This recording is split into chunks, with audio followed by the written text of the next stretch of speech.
Krishna Gopi Gopinath, Shamakun, Radhakun, Giri Govardhan ki jai, Vrindavan Dham ki jai, Mayapur Dham ki jai, Jagannath Puri Dham ki jai, Shri Shri Radhakalashanji Dham ki jai, Ganga Maya, Yamuna Maya ki jai, Tulsi Devi ki jai, Bhakti Devi ki jai, Hari Nam Sankirtan Yagya ki jai, Samaveda Bhakta Vrinda ki jai, Gaura Premanande Hari Hari Bol. All glories to the simple devotees, Hare Krishna. All glories to the simple devotees, Hare Krishna. All glories to the simple devotees, Hare Krishna. All glories to Sri Sri Guru and Granga. All glories to Sri the Prabhupada.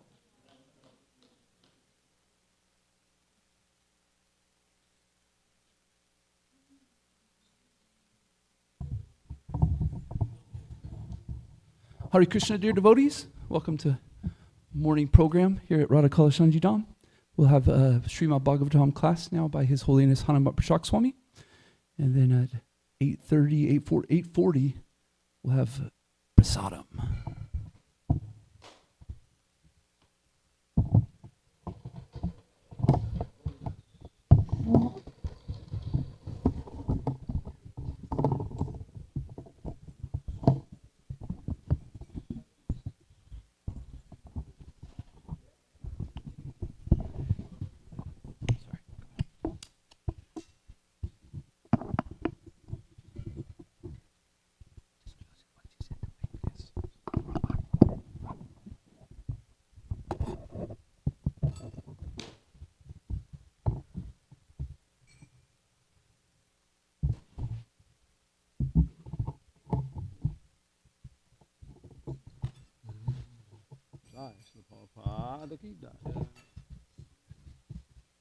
The garland of truth. Okay. My teeth. This work? Does this work? Yeah. Okay. My God.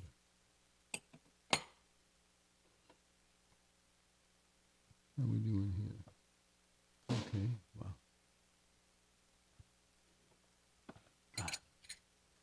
It's like getting in a spaceship or something.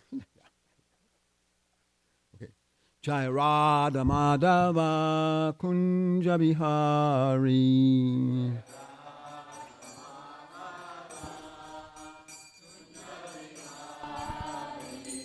Jai Radha Madhava Kunja Bihari.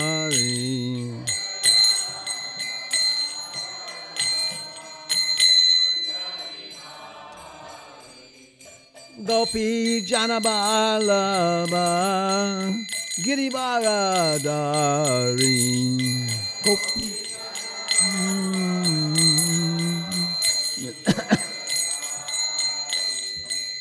Yashodanandana Brajajana Ranjana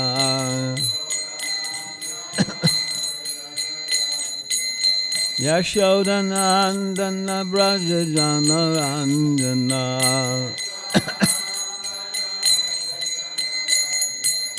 Yamuna Tira Vanachari Yamuna Tira Vanachari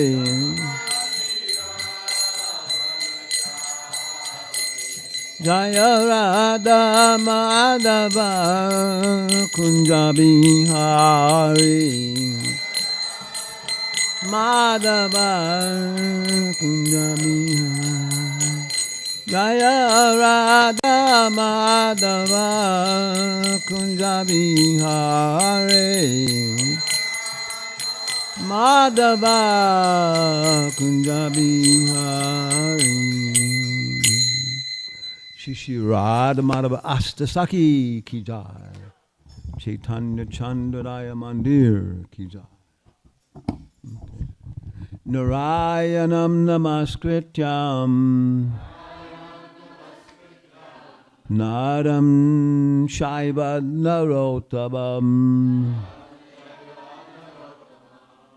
Devam Sarasvatim Vyasam Tato Jaya Mudirayat. Om Namo Bhagavate Vasudevaya.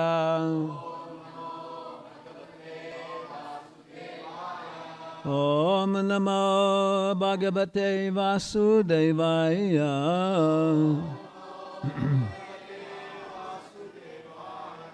Om Namo Bhagavate Vasudevaya. Srimad Bhagavatam 10.1.8. The Advent of Lord Krishna. Introduction. Okay, we got it there. And I guess, how do we do this? We just chant all the, because we're going to do 5 verses. Okay, so let's try and, you got it, Sanskrit? You working on it? There we go, okay. So let's all we'll just chant it responsibly one time. Rohinyas Tanaya Prokto Ramach Sankarshanastaya Devakyam Garbhasambandaha Kuto Dehantarabhina. So Maharaj Parikshit said, my dear Sukadev Goswami, you have already explained that Sankarshan, who belongs to the second quadruple, appeared as the son of Rohini, named Balaram. If Balaram was not transferred from one body to another, how is it possible that he was first in the womb of Devaki and then in the womb of Rohini? Kindly explain this to me. Sounds like a modern science experiment, right? Okay, so here Prabhupada says, purport, here is a question particularly directed at understanding Balaram, who is Sankarshan himself. Balaram is well known as the son of Rohini, yet it is also known that he was the son of Devaki. Parikshit Maharaj wanted to understand the mystery of Balaram's being the son of both Devaki and Rohini. Okay, text 9. Okay. Kashman Mukunda Bhagavan Pitur Gehad Vrajam Gataha Kvabasam Jyatibi Sardam Kritavan Satvatam Patahai. Why did Krishna, the Supreme Personality of Godhead, leave the house of his father, Vasudeva, and transfer himself to the house of Nanda in Vrindavan? Where did the Lord, the master of the Yadu dynasty,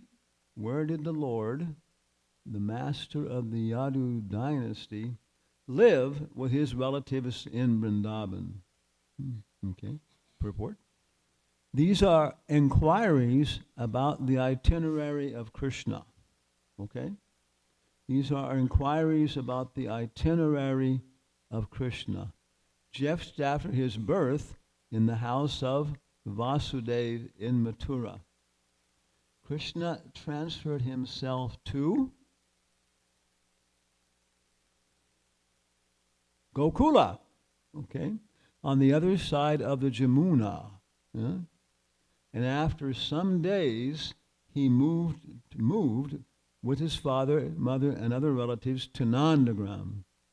Vrindavan, okay, Nandagram, Vrindavan. Maharaj Parikshit was very eager to hear about Krishna's activities in Vrindavan. Nanda Maharaj was very eager to hear, okay. This entire canto of the Srimad Bhagavatam is full of activities performed in Vrindavan and Dwarka. The first 40 chapters describe Krishna's Vrindavan affairs, and the next 50 chapters describe Krishna's activities in Dwarka. Maharaj Pariksit, to fulfill his desire to hear about Krishna, requested Sukadeva Goswami to describe these activities in full detail. Number 10. Clickety-clack. Okay. Vraje vasan kim akaron madhupuryam chakeshabaha brataram cha vadiksha kamsam matur adha tad arhanam. Lord Krishna lived both in Vrindavan and in Mathura. What did he do there? Why did he kill Kamsa, his mother's brother? Such killing is not at all sanctioned in the Shastras. And number 11.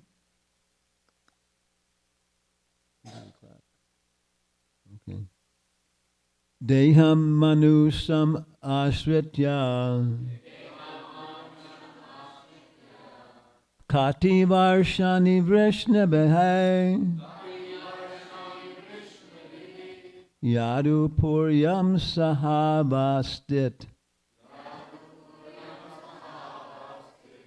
Patnya kati abhavam prabhaho. Krishna, the Supreme Personality of Godhead, has no material body, yet he appears as a human being. For how many years did he live with the descendants of Vrishni? For how many wives did he marry? And for how many years did he live in Dwarka? In Prabhupada's purport. In many places, the Supreme Personality of Godhead is described as being Satchit Ananda Vigraha, possessing a spiritual, blissful body. His bodily feature is Narakriti. That is exactly like that of a human being. Here the same idea is repeated in the words Manushan Ashritya, which indicates that he accepts a body exactly like that of a man. Everywhere it is confirmed that Krishna is never Nirakara or formless. He has a form exactly like that of a human being. There is no doubt about this. Okay. And number 12. Okay. Etad anyach chasarvam mai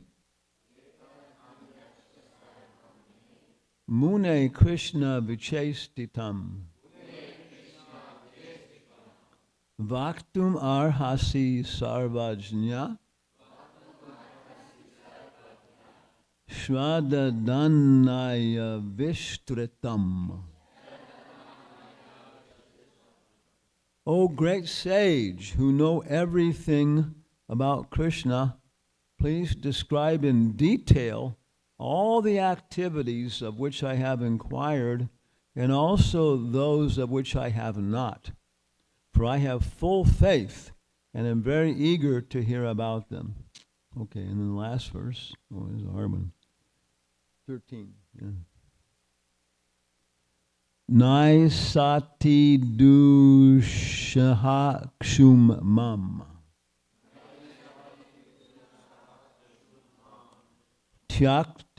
Tyaktodam api badhate. Pibantam tvam mukambojo. Moja. Chutam hari katam ritam. Okay, Boliye. Somebody else chant now. You chant? Naisati usam kshumam Jaktodamari bodate Pibantam twamukam boja Chutam hari katam ritam. Naisati dushaha shumam Tyakto damapi bodhate Pibantam tvam boja Chutam hari katam ritam Naisati duhasang shumam Tyakto damapi bodhate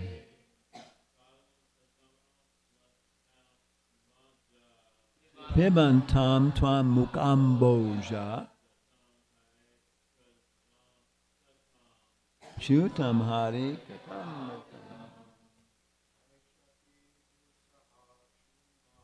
Naisati duhusahak shumam Tyakto damapi badate Pibantam tvam mukamboja Utam. Ladies, you chant. Mataji. Naisati duhasaksumam Chaksodamapi bhadate Pibantvam makambojam Yutam hari katamritam Na, not. Esha. All this. Ati dushaha. Extremely difficult to hear.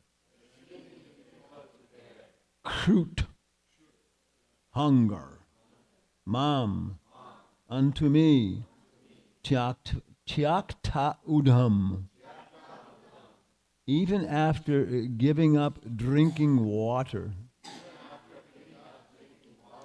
Api, also, badate, does not hinder. Pibantam, while drinking. Tvat mukha amboja chutam, emanating from your lotus mouth. Harikatamritam, the nectar of topics about Krishna. Because of my vow on the verge of death, I have given up even drinking water. Yet because I am drinking the nectar of topics about Krishna, which is flowing from the lotus mouth of your lordship, my hunger and thirst, which is extremely difficult to bear, cannot hinder me. Purport. To prepare to meet death in 7 days, Maharaj Parikshit gave up all food and drink. As a human being, he was certainly both hungry and thirsty, and therefore Sukadev Goswami might have wanted to stop narrating the transcendental topics of Krishna. But despite his fast, Maharaj Parikshit was not at all fatigued. Quote, "The hunger and thirst from my fast do not disturb me," he said. "Once when I felt very thirsty, I went to the ashram of Shamika Muni to drink water, but the Muni did not supply it. I therefore wrapped a dead snake over his shoulder, and that is why I was cursed by the Brahmin boy. Now, however, I am quite fit. I am not at all disturbed by my hunger and thirst." End quote. This indicates that although on the material platform there are disturbances from hunger and thirst, on the spiritual platform there is no such thing as fatigue. The entire world is suffering because of spiritual thirst. Every living entity, every living being is Brahman, or spirit soul, and needs spiritual food to satisfy his hunger and thirst. Unfortunately, however, the world is completely unaware of the nectar of Krishna Katha. The Krishna consciousness movement is therefore a boon to philosophers, religionists, and people in general. There is certainly a charming attraction in Krishna and Krishna Katha. Therefore, the absolute truth is called Krishna, the most attractive. The word Amrita is also an important reference to the moon. And the word Ambuja means lotus. The pleasing moonshine and pleasing fragrance of the lotus combine to bring pleasure to everyone hearing Krishna Katha from the mouth of Shukadeva Goswami. As it is said, Matirna Krishna Parato Swatova Mito Bipadetya Grihavratanam Adanta Gobir Vishitam Tamishram Puna Punascharavitarvanam. Because of their uncontrolled senses, persons too addicted to materialistic life make progress towards hellish conditions and repeatedly chew that which has already been chewed. Their inclination toward Krishna is never aroused, either by the instructions of others, by their own efforts, or by a combination of both. Srimad Bhagavatam 7:5-30. At the present moment, all of human society is engaged in the business of chewing the chewed. Puna punascharvita charvanam. People are prepared to undergo mrityu samsara vartmani, taking birth in one form, dying, accepting another form, and dying again. To stop this repetition of birth and death, Krishna Katha, or Krishna consciousness, is absolutely necessary. But unless one hears Krishna Katha from a realized soul like Shukadeva Goswami, one cannot relish the nectar of Krishna Katha, which puts an end to all material fatigue and enjoy the blissful life of transcendental existence. In relation to the Krishna consciousness movement, we actually see that those who have tasted the nectar of Krishna Katha lose all material desires, whereas those who cannot understand Krishna or Krishna Katha regard the Krishna conscious life as brainwashing and mind control. While the devotees enjoy spiritual bliss, the non-devotees are surprised that the devotees have forgotten material hankerings. Srila Prabhupada ki. So any questions or comments, complaints? Okay, Mahaprasadam ki. Oh, yeah. Well, I forgot my hearing aids, so you're going to have to talk like you're talking to a 1970 Indian telephone, long distance. Yeah. That may make it worse, actually. Hare Krishna Maharaj. It was mentioned here that Krishna Katha. So constantly hearing Krishna Katha I believe, is a very sweet and easy way to go back to Krishna. Very easy way to Going back to Krishna. Yeah. But practically, it's not happening. Yeah. I'm not able to hear constantly Krishna Katha. So it's not happening. Practically, like every day, I'm not hearing Krishna Katha. Yeah. Due to so many circumstances. What would be the ideal situation that I can aspire to hear Krishna Katha every day? What would be the best way? To acquire a taste? No, I want to hear Krishna Katha every day. Yeah. So you're asking what is the best way to acquire a taste for that? No. What I mean is, I'm not finding enough opportunities to listen to Krishna Katha every day. No. You're not finding what? Enough opportunities and time Okay. to hear Krishna Katha every day. Okay. So what do you suggest for me? Wow. Okay. Yeah. Okay. There are, what is it? 18,000 verses in the Bhagavatam that answer this question. No. Well, yeah.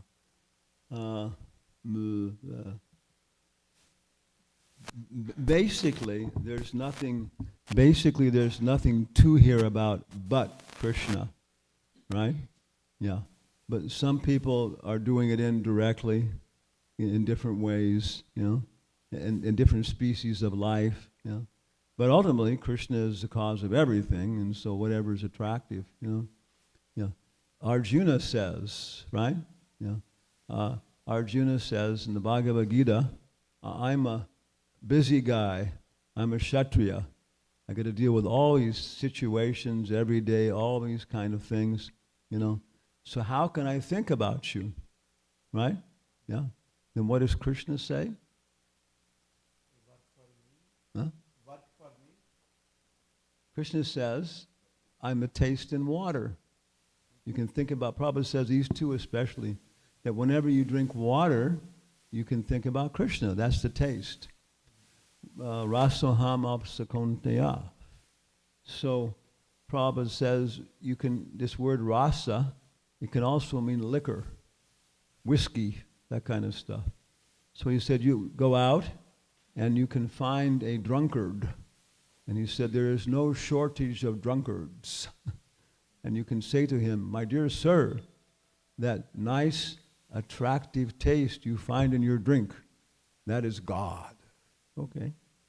And Prabhupada says if he continues like that, trying to, taste it and find it, he will become Paramahamsa. So that's one pathway, the pathway of liquor. Yeah.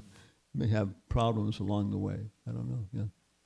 So from now on, I mean, how many people here actually, when you drink water, do you try and taste it? Probably very few. Some people do. Yeah. But once you start doing it, you begin to notice, wow, there's a lot of variety. A lot of variety. Pretty much almost every single time I taste water from a plastic bottle, yeah, you can taste it. It's really, a little even dangerously poisonous. Yeah. And then the drinking fountain, and there's so many places. Yeah. And so, thank you, you're very kind. My hearing aids have arrived. So our Krishna is giving Arjuna ways to think of him. I'm a taste in water, and what's another one? Huh? I am the ability in man, right? So immediately all the sports activities and everything else in the world become like, if you have that attitude and that philosophy, Krishna Katha, okay. Hey, it works. Yeah. What is it? I think I'm 70% deaf. It keeps increasing. Okay. 70% deaf, 30% blind, 80% senile. Okay. Yeah. But hopefully I'm becoming more Krishna conscious internally. Yeah. Prabhupada says that old age is a good friend for a devotee because you figure out, yeah, I am going to die. So you start developing, your Krishna consciousness. Prabhupada says especially those two. I am the taste in water. I'm the light of the sun. Right? And it's just like the sun is an incarnation of Aniruddha. Aniruddha is the predominating deity of the mind. And therefore, without sufficient sunlight, it is impossible to keep good mental health. You know Seattle? Anybody here ever live in Seattle? Anybody here ever visit Seattle? Yeah, okay. If you go there, you can buy these postcards for tourists, right? So one postcard is just all covered with clouds, and it says, a typical winter's day in Seattle.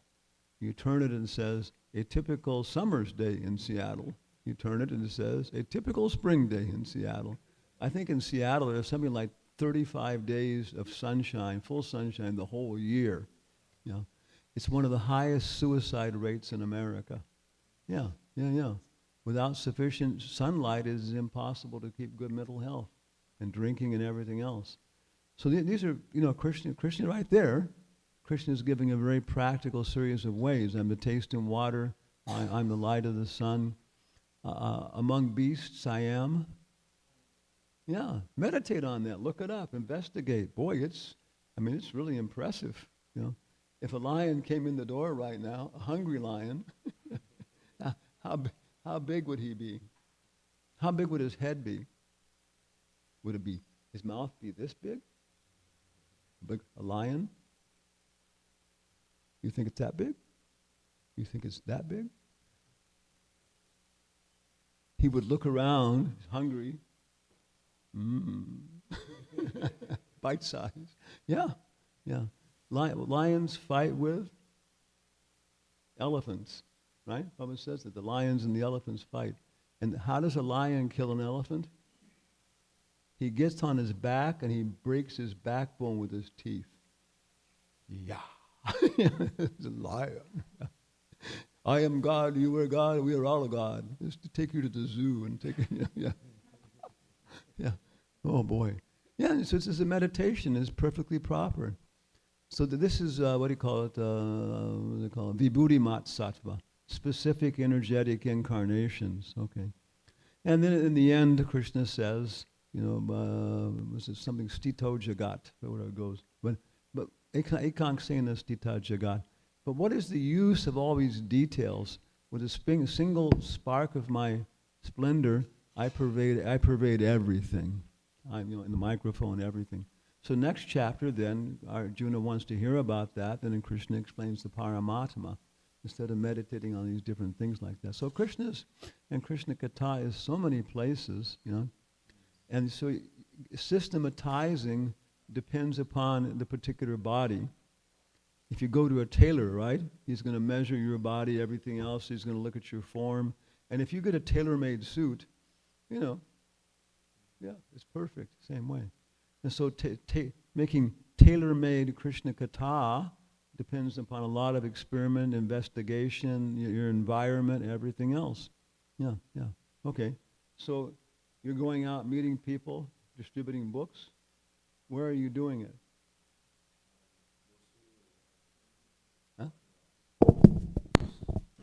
It's worse with the microphone. Okay. Yeah. Mostly, Maharaj, in parking lots and universities. Okay, parking lots and universities. That's kind of a nice contrast. Yeah. Buddhimanta? Buddhimanta was, one of Prabhupada's, first big book distributor. He's a really passionate guy, very passionate Kshatriya type person. He's from Nashville, whole history. Okay. So he used to go out in the parking lots in Los Angeles when the book distribution started. And in Los Angeles, the parking lots in the summer, the asphalt starts to melt, and there's 1,000 cars there, and smog and everything else, But he was out there to distribute books, and so his diet was 1 tub of sour cream, a jar of peanut butter, and a raw cauliflower. And that was his diet, Sankara. He was fired up, Yeah, he was Kshatriya. Live fast, die young, and have a good-looking corpse. He died of brain cancer at 38 years old. But if you know anybody, the number of books he distributed and the number of people he inspired is like, unbelievable. Yeah. So anyway, one day Buddhimanta was out there distributing books, and he came back to Los Angeles Temple in the afternoon, and he came to Prabhupada's room, and the secretary was there, and he said, I have to talk to Prabhupada. And the secretary said, Prabhupada doesn't want to be disturbed. You can't talk to him now. He said, he'll want to hear this. It's really important. He said, Prabhupada doesn't want to be disturbed, Prabhu. I can't let you in. So he jumped over the table, went inside. He told me this. And Prabhupada was there like working and stuff, and he looked up and he said, well, what is it? What do you want? And he said, Prabhupada, I just distributed 100 of your big books in one day. And he said, Prabhupada, his eyes got 4 times as big, and he looked for some gift, and there was nothing to give him. So he took his shirt off his back and said, thank you. Yeah. So anyway, everybody has their particular type of customizing. Because it's a Sankirtan movement, we're hearing so that we can preach. Yeah. To me, I discovered it's easier to sell 6 books than it is to sell 1 book. you try to sell one book, and it's kind of like that guy's thinking, well, this is kind of a jnana thing. I'm supposed to learn something from this. I'm supposed to, but this is not the age of jnana yoga. So people are like kind of, what's the word, uninclined to buy a book about religion and learn something. But if you say, hey, what do you think about these? Some of your friends might like them too, and some of the people you know and stuff. Then he's in a Sankirtan mood immediately. She, he, or it is in a Sankirtan mode now. And then they're thinking, yeah, okay, giving him out and stuff. And yeah, So we're hearing so we can preach, right? That's one of the first determining factors in terms of setting up your schedule. That's the main factor, right? And Prabhupada said the devotees wanted to hear and chant all day, and book distributors, and then Prabhupada said, no, 1 hour in the morning of good Krishna Katha, 1 hour in the evening is sufficient, and then the rest of the time they should get out and to the common people, everybody else, their particular kind of people, And so that's, I would say, one of the first things is considering, because one thing, I was trying to read all of Prabhupada's books, right? Read everything, listen to all the conferences, everything else, and I think I did it. I kind of did it. It's like that, to some degree, But it was like, how much was I understanding? And then I heard Prabhupada said, even in 100 years, you cannot read these books thoroughly. Oh, God, thank you. I was like, yeah, okay. It's not possible. It's not possible. It's nice to read, Prabhupada said, read it. I know a little bit about all the different kinds of books because they're written for different circumstances. For what audience was Light of the Bhagavat produced? Preaching to the scientists? Huh? It was done for Oriental people. Yeah, Oriental people, yeah. You know anything about Oriental people? I was born on Guam. Anybody know? You're Oriental, aren't you? You're India, no? Is India Orient? He was especially looking at people from Japan and China. So nobody here. Myself, I was born on Guam, so I think it's part of my nature, but I've always attracted, and grew up in California, so very much attracted to Oriental, not Oriental food, but Oriental culture, poetry, all this stuff, And so for me, it's a very, very attractive book, and the kind of people I like to associate with, like to talk to, these people and stuff. So for me, it's a very, very good book for Sankirtan. Prabhupada said that Oriental people very attracted descriptions of nature. If you ever look at like martial arts movies and things like this, they have unbelievably beautiful, sensuous scenes of mountains and flowers and House of the Flying Dragons and stuff, daggers, and you just can't compete with them. It's so beautiful, in this certain sense like that. Manipuri music, it's unbelievable, the subtlety and the sensuality of it and so on. So Prabhupada said, okay, how am I going to reach these people? Description of autumn, right? He selected that chapter, wrote commentaries, and then did descriptions, for the pictures. And then Tamal Krishnamars sat with the artists and stuff, and they discussed them. And of course, my nature, I like this, and we do these symposia. So I read Light of the Bhagavat continuously. I just distribute it. And I know exactly, I did an index to the whole thing, which describes the different verses. There's a lot of verses about Varnashram. Very good, just very nice, introduction, description like that. And it's especially for that kind of audience. Another kind of preaching that we're doing is, of course, to the science community, right? We're discussing that, and again, my nature, I got involved in it. It's a whole story how I got involved, Again, with Tamal Krishnamars. It's interesting, So, Light of the Bhagavat is not very good for preaching to them directly. Prabhupada said to the very top scientists, you need a cultural program and an analytical, logical program, a data program. He said both. I mean, it's a fact. Because usually these higher scientists who are directing the other scientists also have this inclination towards art and culture and stuff. But technician guys who are just, they want some kind of interesting problem, good money, and okay, that's, they're just basically Shudras and stuff. So they don't have a lot of cultural interest so many times. So Light of the Bhagavat is almost nothing. There's one verse that you can relate to them in kind of general like that. But for preaching to the scientists, what do we use? See, huh? I got to turn up my volume here. Okay, okay. Yeah. Life comes from life. Yeah. Kapila's Sankhya. Yeah. Sarup Damodar wrote up an entire curriculum for a whole university at Berkeley. We're going to move there, have our own college, everything else. Big deal, you know. Sent it off to Prabhupada, and Prabhupada approved of it. You know, he approved of different things. Very good. And he said, for political science, we will teach from the speeches of Maharaj Prithu. Prithu Maharaj's instructions on political science. And he said, for science, we will talk from Kapila's Sankhya, right? Yeah. Okay.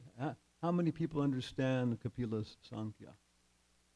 Devahuti understands it, right? You know, and she's a less intelligent woman, right? She says, I'm a less intelligent woman. If she's a less intelligent woman, we're all in trouble.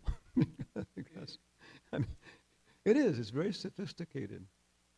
But then devotees whose nature is like this, like Sadhapur, other people, they start to see how, it connects up and it relates, and it's very interesting, stimulating. Like it's saying, wow, wow. You know, if you want to stop. If you put your finger this far away from a cat's nose, they're forced to smell. Someone, Bhadra Vardhan Brahmacharya, told me this something like 45 years ago, and I've been experimenting with it for 45 years. It is a fact. If you don't scare the cat away, if you get your finger this far from his nose, they're forced to smell. Try it sometime. You just can't resist it, you know? How many noses do cats have? 2. They got one here, and they got another set behind their teeth. So you see when the kitty cat's really trying to smell, he'll open his mouth and go, take the air in like that. They have scent glands in their tail, so when your kitty cat is rubbing his tail on you, he's marking you. Yeah. And if you mess around with some other cat, he'll be looking at you wherever you've been. Yeah. And they have a pair of scent glands behind their ears. They'll rub their head on you. So, does it interest you? Maybe not.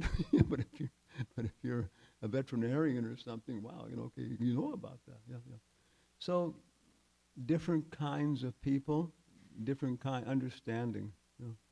And therefore you tailor-made, because you cannot read all of, Prabhupada says, even in 100 years you cannot read all these books. Another place he says, nobody can take everything the spiritual master has to offer. One time we were doing a home program in California. In America, everybody buys the books, right? So they never open them, but they all buy them. Okay. So anyway, I was there, and we were doing a program we have called the Bhaktivedanta Library, which is showing all of Prabhupada's books and how they're organized.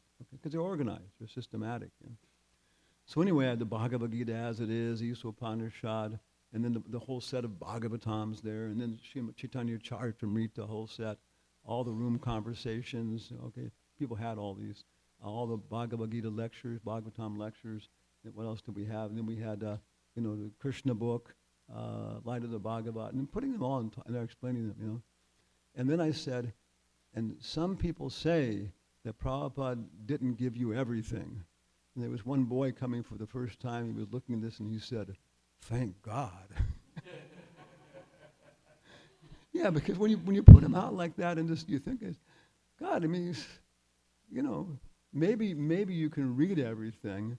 Yeah, and maybe again, if you start early in life and stuff, you can get a lot of depth, and it's valuable. Unlimited information, unlimited perspectives. Hansaduta told us, that Prabhupada said, every single psychological circumstance you can encounter is in Srimad Bhagavatam. Yeah. If you're a Sankirtan devotee, you got to watch out for the Daksha mentality. Right? Daksha was expert at Vishnu Yagna. Right? But he was proud of his scores and proud of his, right? And he started to, mistreat devotees. Is that a problem? Be careful. You have to reboot your hard drive. Okay, put a head of a goat on. Yeah. So and go on, and it takes time, it takes effort, but that's one thing. That's why some ways our Bhagavatam classes, you go through one verse at a time, right? Over 30 years and stuff. It's like, kind of strange. But then usually the speakers branch out in different things, you know. So understanding the structure, understanding, when I got, first book I got was a Krishna book, the big one. And that for me was just like, that was, yeah, exactly what I needed. And that for me it was perfect, you know. But then so next time I went around, they gave me, I think it was Bhagavad Gita and something. And Bhagavad Gita as it is, to me, was boring. Because I already, you know, from previous life or something, reincarnation, vegetarianism, yeah, okay, you know, it's just like, you know, all this karma and stuff, you know. So for me, I already knew the ABCs. But Chaitanya Charitamrita was too advanced. I could see that to appreciate Chaitanya Charitamrita, it's like you're flying your little Huey helicopter, you come to the Grand Canyon, right? You got to go down. Anybody here ever see the Grand Canyon? What did you see when you looked into the Grand Canyon? Yeah. People haven't seen it, but people say that all that happens is you realize that your mind cannot comprehend what it's seeing. The devotee, your mind is just looking. Yeah. What is it? It's like a mile down or something. So you got to fly your Huey helicopter. You got to turn, go straight down at 150 miles an hour and make the turn at the bottom and come back up and keep going. And that's Chaitanya Charitamrita. It's so intense. It's so variegated. And I was realizing when I was reading it that I was like, you know, passing over the stuff. But the Krishna book for me was, you know, was a proper thing. So try different things, you know, different books. And then, of course, the main thing is, purification so we can preach, you know. And then once we start preaching, and then we're identifying the kind of people that we're supposed to be dealing with. Yeah. And, of course, we also have our responsibilities in Goloka, our internal stuff. Within ISKCON, we're also supposed to be preaching, right? We're also supposed to be preaching in the spiritual world. One of the main jobs of the cowherd boys is going out canvassing for Krishna, right? You know, talking about how great Krishna is and enticing the gopis to, you know, cook for him, sing for him, whatever. Yeah. So, you know, basically, you know, Prabhupada was saying the basic program, morning and evening, right? Yeah. And that's it. You should do that, then automatically that will generate a more extended program. Every day before lunch, you read for 10 minutes from something. Before breakfast, you know, people, you know, then throughout the day, you can start including other stuff. Sangat sanjayate kama. What does that mean? Anybody here a Bhakti Shastri? Raise your hand. She's scratching her head or raising her hand, not sure which. Okay. Yeah. Anybody here a Bhakti Vaibhava? No. Yeah. Okay. There's more after that. And we're just Prabhupada suggested these. And the idea is they should be very practical. They should be stimulating. They should help you organize your study and so on. So you can take Bhakti by Sangat Sanjayate Kama. Desires and ambitions develop from the company we keep. Right? So you find study partners. I would say a study partner is more important than a teacher. Right? Because you have somebody else you're studying with and that will stimulate you and so on. So I know one ladies group, they started, ladies software engineers, during lunch they would take 10 minutes online and read from Prabhupada's books, and they started off, I think, with 3 of them. Then they ended up with so many they had to split into 6 subgroups, right? And they've been doing it for like 15 years now, yeah? Just 10 minutes every day, and they're reading and stuff like that. It's amazing how much you can cover reading 10 minutes a day, yeah. Wow, I think 15 minutes a day you can finish Chaitanya Charitamrita in a year easily. Like that. So, just try reading different stuff, you know, and then try and realize this is for, I'm reading this so I can go out and help other people and preach, you know. And then as you start developing that, then automatically, you know, you start automatically, like, you know, myself, because we're engaged in this science stuff. I've read all of Sadhaputa's books. I've taken the time to understand them, which can be complicated and stuff like that, you know. And so that's my people, right? Your people are waiting for you. Every cowherd boy has thousands of cows, and he's attentive to every one of them. Yes, so your people are waiting for you. Okay, any other question or comment here?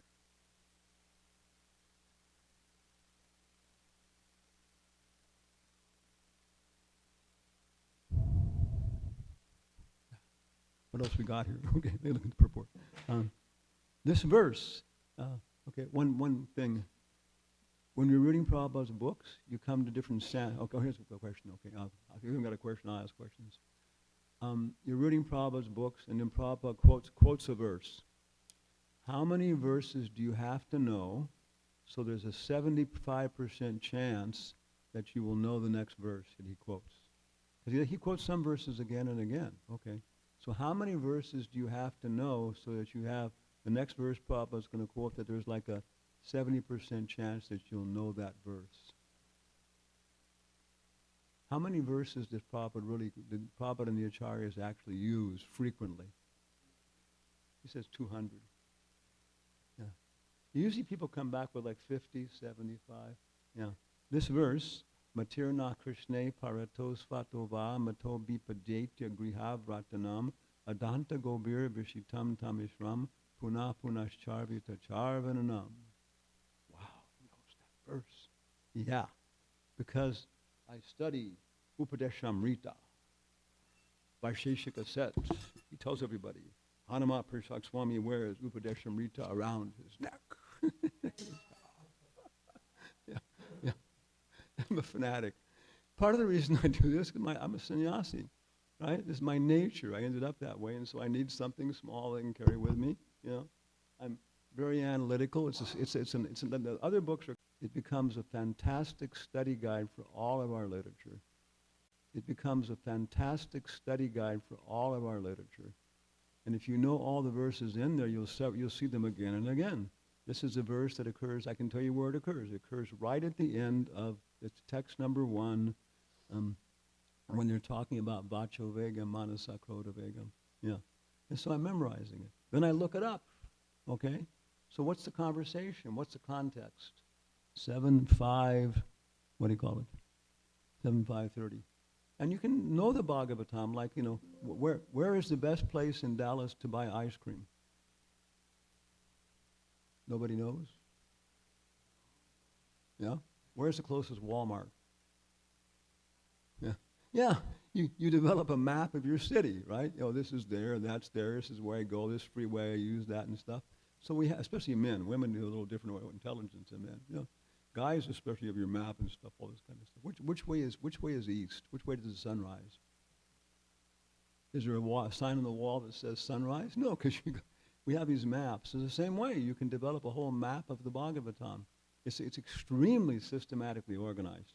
Other Puranas go here and there, but the Bhagavatam, it's actually analytically, it's just, you know, incredible. And you see Prabhupada, he says the first 40 verses deal with this, the next 50 verses deal with this. He doesn't have that German mentality of analyzing everything, but I do, and my people do. And so, you know, gradually we developed it with the people. Yeah, it's extremely well organized, how it goes on like that and so on. You know? And so this 7.5 is going to be 7th canto. It's going to be Prahlad Maharaj talking with his father. And if you look it up, it's where, I think his father says, where did you get this knowledge, Prahlad? Right? And he has this verse, and he says, what does he say? He says, you know, I can tell you, but it's going to do you no good. Right? It's going to do you no good. Swarta Katim Hi Vishnu. People like you don't understand that the purpose of life is to understand Vishnu. Matirna Krishna. It's just 3 verses. Yeah, 3 verses. Yeah. And he's basically telling his father flat out. He's his father. You know, even if I told you where I got this Krishna Katha, it's not going to do you any good because you're a demon, right? So does he think his father is just going to collapse and say, oh my God, you're right. Please forgive me. All the things I've done have been bad. Is that his strategy, preaching? It's more like, let me just lay this out flat in front of the guy. He's not going to accept it, but he will have heard it, right? Prabhupada, several times you see him doing that with people. He knows they're not going to accept. And actually you're going to see that he's doing it in such a way that he's irritating them so much they're going to keep thinking about it again for 20 years. I've seen that. To me, I'm a real soft sell guy. When Prabhupada does that, it kind of freaks me out, you know. So anyway, when Prabhupada told me in a dream, okay, yeah, that's the way I like to preach. You develop your own style, you know. I would be very gentle at universities and talk to people and this kind of stuff. But Prabhupada was irritating these students, especially Indian students were coming. Oh, God, they were just going away livid, you know. Swamiji was, you know, preaching the old ways and all that stuff, you know. So I could see them for the next 20 years. They're sitting there going through that experience, and then after 20 years, they're saying, Swamiji was right. Yeah. So it stuck with them. Different kinds of preaching strategies, different kinds of ways of approaching this stuff. Yeah. And so, and also it changes. As you get older and other things happening, as you go to different countries. I started preaching in Latin America. I had some Spanish background, but then automatically I started developing, right? The whole Spanish culture and talking, and I can give lectures in science in the universities, and sometimes they prefer that I speak directly rather than using a translator, because then you get twice as much time, even though I'm not so perfect. Because there's certain jargon. Behaviorism, you know what behaviorism is in psychology? Behaviorism. It's one school of psychology, but in Spanish it's conductismo, so you develop the jargon, you deal with people, so on. Yeah. So this verse, it occurs in Nectar of Instruction, text number 1, Control the Senses, and Prabhupada cites it. And you follow it, and you discover, there's a purport, big purport. Yeah. So Nectar of Instruction is a fantastic study guide. Just read the Nectar of Instruction, start looking up the citations, and then you'll get a very, very nice description. Yeah. So everybody, as it's relating to Prabhupada's books. The best way to relate to Lotus Feet of Srila Prabhupada is through his books. You want to get the Lotus Feet of the spiritual master. Here he is in books. And everybody, of course, has a different, individual, unique relationship. So, what's that? One more point here. They are going to hellish conditions. One last point, I saw that. Spiritual thirst. Prabhupada is paraphrasing an earlier verse here. Yeah. I can't find it now. Yeah, it's interesting. Yeah. So any final questions or comments? This is it. Yes. Oh yeah. Yeah. Sometimes the microphone makes it worse. Yeah. Hare Krishna. Jai Maharaj. So you were speaking about the light of the Bhagavad. Okay. And I was remembering, I think it was in 1961, that Srila Prabhupada, when he was in India, was invited to a conference on human... Cultivation of the human spirit. Cultivation of the human spirit. And that was the book he presented, wasn't it? Yeah. With the... Yeah. He had challenges. He was not able to raise the funds to go, but that was the book, wasn't it, Maharaj? What his idea was that they could, they could make an exhibition, and he wrote a little description for each thing that could be printed up as a study guide, And so I remember, I was coming down from Chosika with the devotees down into Lima, and my mind was thinking, my God, I need a book for myself, and Light of the Bhagavad just came up. Yeah, I like Oriental stuff. It's classical, everything else. Wow, okay. So that fit into my, my whole book in Sankirtan and stuff, And then, of course, I got into it more and more, and we did it. We did a whole symposium in Lima. We did all, was it 48 pictures? We did all 48 pictures, and that is overkill. I mean, God, that's way too much, And we did it in one of the municipalities like the Bronx, Brooklyn, of Lima. The mayor came and everybody else, and he wanted it. God, and the newspaper reporters started coming. We discovered so many things. And then I discovered that Tamal Krishna Maharaj, just before he left his body, was starting to arrange exactly the same thing. And it was like, okay, now, confirmed everything else, that group. And of course, people in Lima, there's a very strong Oriental perspective to them, and the descriptions of nature, everything else. So, and since then, we've just been going on and using it again and again, and you have a whole production manual about how to set up a conference and how to use it and so on. But again, everybody, that's more my nature. I've tried doing book distribution on the street, and if I eat a lot of halava, I'll get really passionate and fired up for about 10 minutes. My body just gets rid of it. I am basically ignorance, goodness, right? It's my nature and stuff, Vijatatma, one of my godbrothers, he's also one of these book distributors, fanatical guy, everything else. one devotee psychologist said he's almost clinically absorbed, which means his nature is just to get absorbed in one thing, and forget about everything else, which if you're on the street is okay. If you approach one person, you just lock in on them. They can be the greatest person on earth and everything else. You turn to the next person, as soon as you see them, they want to spit on you. But you carry no baggage with you, right? So he would just go from one person to the other and just lock into them, so it was great. So then we were invited to do a program at Stanford University. Devotees arranged it. And we went in and we were sitting up on a big, table in front of like 400 Stanford students, university students. These are like top students in the face of the earth, whatever else. And Vijaydat was there, myself and somebody else.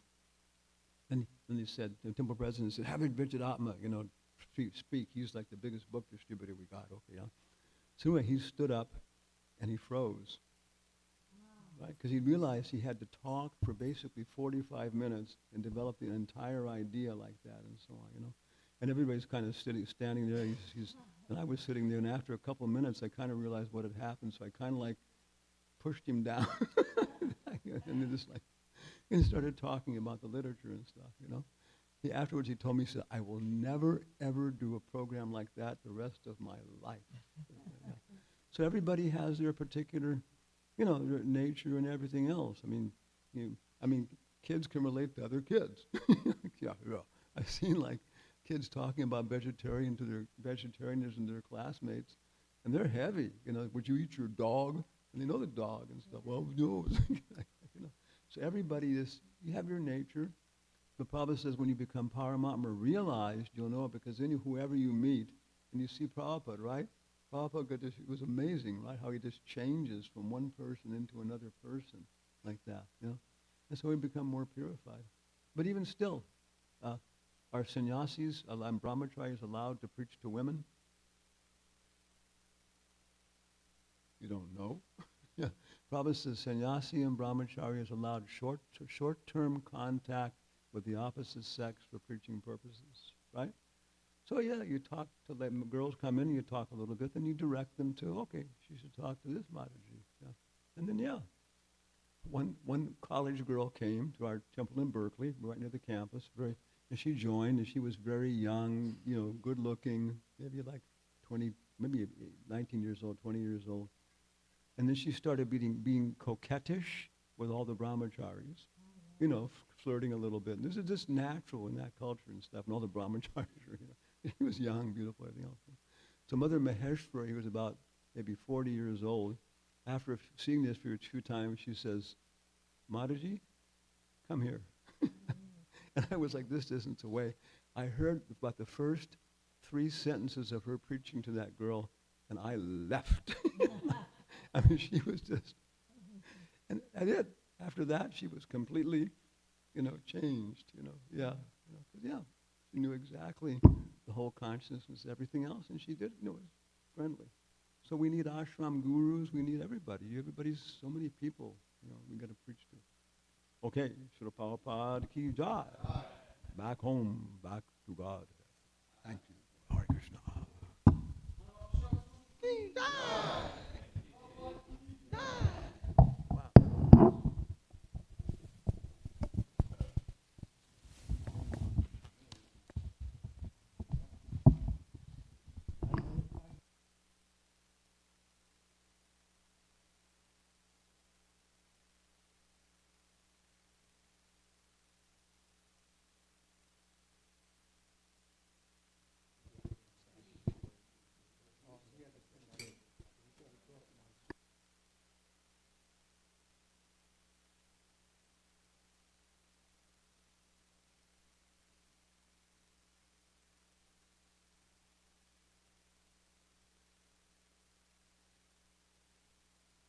Hare Krishna, dear devotees.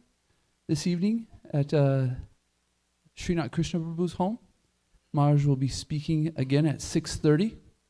If you're interested in coming, please let us know, either myself or Srinath Krishna Prabhu, so that we can be prepared to accept and greet all the devotees there. Hare Krishna.